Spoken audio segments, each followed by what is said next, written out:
Hello guys, আসসালামু আলাইকুম। Welcome back to my channel. আজকে আমি আপনাদেরকে চায়না সম্পর্কে কিছু কথা বলবো।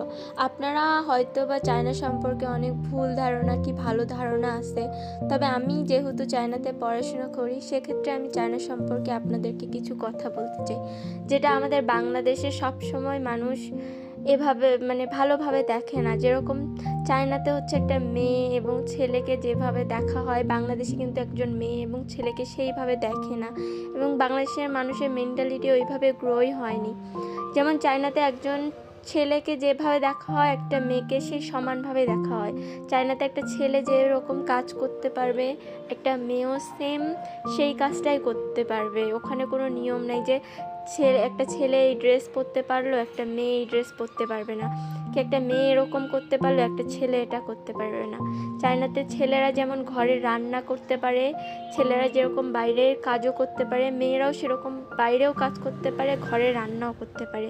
ওখানে কোনো নিয়ম নাই যে ছেলে একটা জিনিস করতে পারবে না, মেয়ে এটা করতে পারবে না। ওখানে সব কিছুই সমান।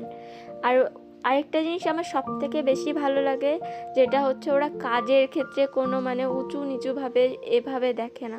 ওরা সব কাজকেই সমানভাবে দেখে এবং সবাই সবার দায়িত্ব ভাগ করে নিয়ে সমানভাবে কাজ করে। আর ওরা কোনো কাজকে ছোট করে দেখে না। আপনারা হয়তো বা আমার ভিডিওতে দেখতে পাচ্ছেন, আমার এই একটা ভিডিওর মধ্যে অনেক পেশার মানুষ আছে, অনেক রকম জিনিস দেখতেছেন। সবাই দেখেন, একটা ছেলের কথাই বলতেছি, ছেলেটা আপনার জুতা পরিষ্কার করে দিয়ে তারপরে সে তার প্রোডাক্ট সেল দিতেছে। এভাবেই কিন্তু একটা মানুষ ছোট থেকে বড় হয়, বড় একটা কোম্পানি দিতে পারে।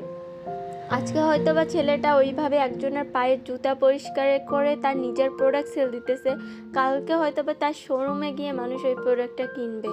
এভাবেই কিন্তু একটা মানুষ বড় হয়। কিন্তু বাংলাদেশে এরকম মেন্টালিটির আমি সেরকম কোনো মানুষ দেখি না। একটা কাজ শুরু করলেই ফার্স্টেই মানুষ তাকে ডিমোটিভেট করে দেয়।